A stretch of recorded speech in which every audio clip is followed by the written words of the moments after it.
If you're a business owner, you shouldn't be trying to start a social media channel for your business. You should really do this instead.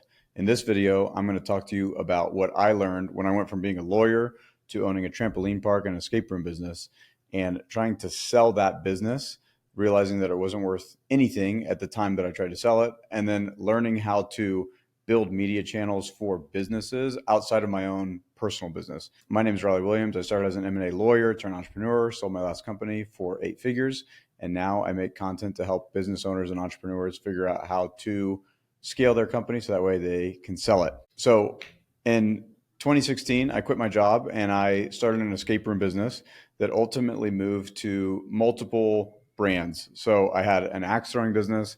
I had a business called Labyrinth Reality Games, Alcatraz Escape Games, and Airborne Trampoline Park. We were in 7 locations in Utah, Texas, and Arizona. And I was growing that business for 3 years. And at some point, I remember when my COO called me one morning when there was a lawsuit that was about to happen because somebody broke his arm the night before in one of the escape room businesses. And I was like, yo, I am done with this. Like, I don't want to do this anymore. I can't see myself doing this for another 10, 20 years of my life. I'm ready to get out of this thing that I'd started. And so we had scaled to a bunch of locations and we were making a couple $1,000,000 a year. And I was an M&A lawyer before this. So I was like, I think I know how to sell this company. So I actually went and I talked to a competitor of mine and asked him what he thought my business was worth. And I was hoping that he would potentially acquire us. And after he spent a couple of weeks looking at the numbers and us going back and forth on what we had built in the business, he basically came back to me and said, it looks like you have a great business for you yourself. You've kind of built yourself into the center of this thing. But for an acquirer to come in and pay a lot of money for you, you're just not worth that much because so much of the business is built around you. And so he's like, I think your business is worth $0. I don't think that it's worth anything because no one can, there isn't a third party purchaser who can come in here and take this business over and really run it in a way and keep it profitable without you being at the center of it. And so what I learned after building this business for 3.5 years is that I didn't have any leverage in the business, that the business was growing or contracting based on my efforts and how much energy I put into it. And so I started to get into what are the ways that I can add leverage into this business so that way I can reduce my inputs, the things that I'm putting into this business, and have the business continue to grow and have good output. And there's really 4 ways that you can add leverage to any business. And the leverage in the business is important for enterprise value because a buyer is coming in to acquire a company because they're trying to buy all of the time that you put into the business so that way they can take the business where it's at and continue to grow it moving forward. They want a money machine where they know they can put $1 in and get $4 out, $8 out, $10 out on the back end. And so Naval has what is famous for the leverage triangle. It talks about the 4 key areas of leverage that you can add into any business. Labor is when you're adding more employees, you add more human capital to the business. Capital is money, getting investors and deploying that in other ways. Code is, processes that are automated that can kind of run in the background. And media is attention, eyeballs, and traffic for the business. So I would call media like the amount of eyeballs that you have times the distribution and how many people actually see those eyeballs. And one thing that I learned as an M&A lawyer is if you can buy it, you shouldn't build it.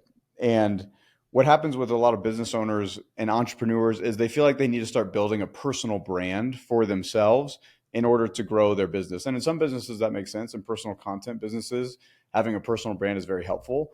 But for me, I was a trampoline park, escape room. The business was a brick and mortar kind of on-site location. And I didn't really want to build a personal brand. I didn't want to be on camera back then. I was busy operating the business and trying to grow the business much more than trying to grow my own personal brand. And also the other problem that you run into when you're trying to grow a personal brand adjacent to a business brand is if you ever go to try to sell that business brand and it's obvious that your personal brand is the thing that really helped that business grow, it reduces the value that a buyer will pay because the question will always become, how am I supposed to continue to generate that business without you being associated with it? And so I knew that I wanted to get more traffic, get something more sustainable than what I had, but I wasn't exactly sure how to actually go about doing that. And so what ended up happening was we were opening up a new location in Texas, and there was a local Facebook group for moms in that area, and we did a promotion with them, and for the new location that was starting to do punch passes for people that were going to come and do the escape room in the trampoline parks. And that punch pass promotion did much better than any other paid advertising or email campaign that we had ever done up to that point. And so it worked really, really well. And I had reached out to the admins, and we had done kind of a joint collaboration together. And it did well. And then a few months later, they actually hit me up and they were like, "Hey, you've had one of the more successful campaigns in this group. We're actually thinking about not running this anymore. It's taking more time than we thought that it would. Would you like to take over the group, and would you like to run it?" And so we said, absolutely yes, we most definitely would. And so we started to take over that group, and we let the group always run exactly how it was before. But every once in a while, we would put in an advertisement or, promote our trampoline park and escape room brands within the group of these people that were already there, right? There are people that were signing up, joining this group already, that were local to where our brick and mortar business was. And they wanted to figure out what to do with their kids during the day. And so that kind of was the very beginning. The way that we used that group to promote was much more successful than anything we had done up to that point. And so that was kind of the beginning process of learning about how to buy media channels where there's already people that have centered around and kind of gathered around one problem that they have, whether it's moms in a local community that are looking for a way to pass the time with their kids, or people that are centered around a health problem, people that are, whatever it is that they're following a social media account for, whether it's an Instagram channel or a Facebook group or anything else.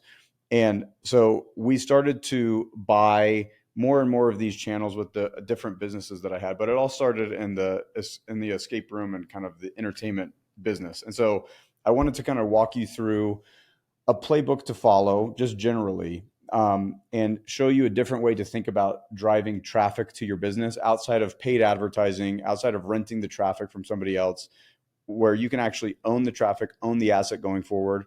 And it actually improves your enterprise value because you can show a buyer that you own this traffic source that you can continue to generate leads and close sales on. So step one is finding the things that could be interesting. So if you have a business around pick the product. I mean, we'll stay with my example of trampoline parks. The important thing is I knew that my customer in the trampoline park business was the mom and the parents that are paying the money for the kids to come. And so when we started to look for mom groups that are thinking of ways of what they're going to do for the birthday parties or how they're going to spend time with their kids, it made it so much easier to find them, target them, and to look at the groups of traffic that your customer avatar is organically interested in. So finding it, one of the first places that I always look is mediacquire.com, where you can look at real social media accounts, whether Instagram, Facebook, Reddit pages, whatever, and this is where the person is interested in selling them. So you don't have to outreach to them. You don't have to see if they're interested because they're already on mediacquire.com looking to sell. So that's one of the first places that I always look. But if just like in any business acquisition deal, some of the best deals are always off market. So I wanted to give you a little bit of a playbook on how to find off market deals too, if you don't see something that you like on MediaAcquire. So first, I search for niche based groups. And so I have a group that I own in the mergers and acquisition space because I have a business that shows entrepreneurs that want to sell their business how to sell their business. And so if you're a business owner thinking about selling your business, you're going to start looking for groups to join. And so mergers and acquisitions tends to be one of the groups that business owners tends to join on Facebook. And so as I use Facebook as a search engine for mergers and acquisitions, I found one of the better groups, the biggest group that I found for mergers and acquisitions, this group that had 9.2 thousand members in it. And so then step two, after you find a group that could be interesting, is to join the group and reach out to and the admin, the people that run the group. And this is the script that I use. So you can just rip this. It basically, hey, I saw you're the admin of this group. It could be interesting for us to partner, or would you be interested in selling this group? And you'll either get a yes or a no. If it's yes, then usually it goes into price. And one of the things that I've used in the past is this asset calculator on MediaCom that talks about, you put in how big the channel is, what the engagement rate is, what the channel type is, and all of this is stuff that you can get from either the owner of the Instagram page or the owner of the Facebook group or any of those things. And one of the most important things when you're looking at groups to potentially buy, sometimes as I've walked people through this before, they'll get a group that they kind of are really interested in, but it's expensive relative to what their budget is. And they almost get this, like, they get very deal hungry where they want to do this deal, but it's kind of out of their price range. I always say only do deals that if you're right, you get rich, and if you're wrong, you don't go broke.